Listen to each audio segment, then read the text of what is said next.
ada yang bisa menjelaskan sedikit tentang budaya positif? Ada. Silakan. Budaya positif adalah nilai-nilai, keyakinan dan kebiasaan di sekolah yang berpihak pada guru berpihak pada murid agar murid dapat berkembang menjadi pribadi yang kritis, penuh hormat dan bertanggung jawab. Mungkin itu saja. Baik, terima kasih. Tapi Dewantara mengatakan bahwa tujuan pendidikan itu sendiri yaitu menuntun segala kodrat yang ada pada anak agar mereka dapat mencapai keselamatan dan kebahagiaan yang setinggi-tingginya, baik sebagai manusia maupun anggota masyarakat. Dari tujuan tersebut, maka tugas dari seorang guru itu adalah menuntun. Bagaimana kita bisa menuntun anak-anak kita? Tentunya dengan menciptakan budaya-budaya positif yang ada di sekolah kita. Budaya positif di sekolah adalah nilai-nilai, keyakinan-keyakinan, dan kebiasaan-kebiasaan di sekolah yang berpihak pada murid agar murid dapat berkembang menjadi pribadi yang baik, yang kritis, penuh hormat dan bertanggung jawab. Maka budaya positif ini dapat diawali dengan perubahan paradigma tentang teori kontrol, perubahan paradigma belajar. Untuk membangun budaya positif, sekolah perlu menyediakan lingkungan yang positif, aman dan nyaman agar murid-murid mampu berpikir, bertindak, menciptakan dan merdeka, mandiri dan bertanggung jawab. Untuk itu, salah satu strategi yang perlu dilihat oleh guru yaitu dalam bentuk disiplin kerjaan mereka. Motivasi perilaku manusia yaitu untuk menghindari ketidaknyamanan atau hukuman. Yang kedua, untuk mendapatkan imbalan atau penghargaan dari orang lain. Dan yang ketiga, untuk menjadi orang yang mereka inginkan dan menghargai diri sendiri dengan nilai-nilai yang mereka percaya.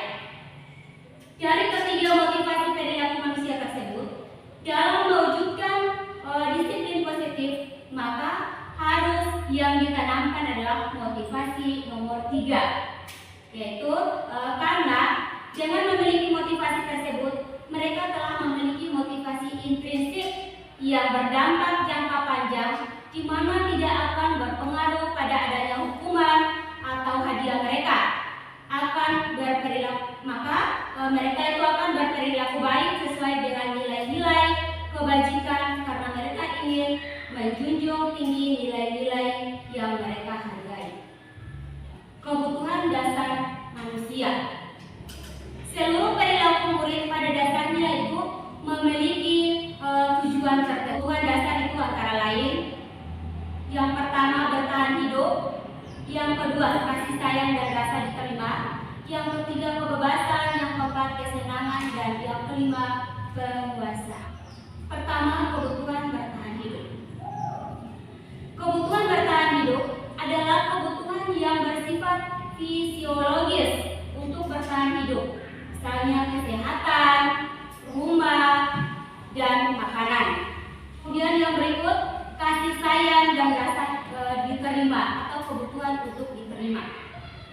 Kebutuhan untuk disayangi dan diterima meliputi kebutuhan akan hubungan dan koneksi sosial, kekuasaan atau kebutuhan pengakuan atas kemampuan. Kebutuhan ini berhubungan dengan kekuatan untuk mencapai sesuatu, menjadi kompeten, menjadi terampil, diakui atas prestasi dan keterampilan kita, didengarkan dan memiliki rasa harga diri. Kebutuhan ini meliputi keinginan untuk dianggap berharga, bisa kebebasan atau kebutuhan akan pilihan. Kebutuhan untuk bebas adalah kebutuhan akan kemandirian, otonomi, memiliki pilihan dan mampu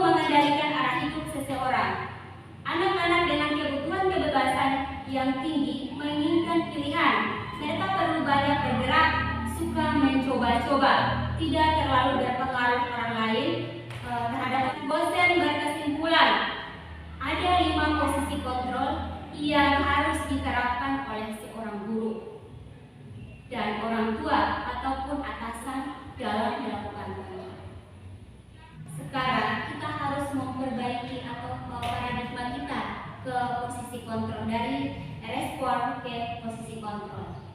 Guru itu setidaknya harus menjadi pemantau dan manajer. Tapi keyakinan kelas adalah nilai-nilai kebajikan atau prinsip-prinsip universal yang disepakati bersama secara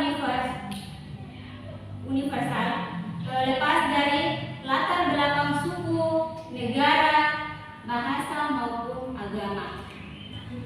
Pembentukan keyakinan kelas di sekolah itu yang pertama, keyakinan kelas bersifat lebih abstrak daripada peraturan yang lebih rinci dan konkret. Kemudian keyakinan kelas berupa pernyataan-pernyataan universal. Yang ketiga, pernyataan keyakinan kelas senantiasa dibuat dalam bentuk positif. Kemudian yang keempat, keyakinan kelas hendaknya tidak terlalu banyak sehingga mudah diingat dan dipahami oleh seluruh warga. Keyakinan kelas sebaliknya sesuatu yang dapat diterapkan di lingkungan tersebut. Berikut, semua warga kelas hendaknya ikut berkontribusi dalam pembuatan keyakinan kelas lewat kegiatan curah pendapat dan bersedia meninjau kembali keyakinan kelas dari waktu ke waktu. Yang berikut, prosedur pembentukan keyakinan kelas atau sekolah. Yang pertama, kan warga sekolah atau murid-murid di kelas untuk bercurah pendapat tentang peraturan yang berlaku dan disepakati di kelas tersebut. Yang kedua, mencatat semua masukan-masukan para warga sekolah atau murid di papan tulis atau di kertas besar dalam bentuk ukuran poster, di mana semua anggota sekolah atau warga sekolah bisa melihat hasil curah pendapat tersebut. Kemudian yang ketiga, susunlah keyakinan kelas sesuai prosedur pembentukan keyakinan kelas.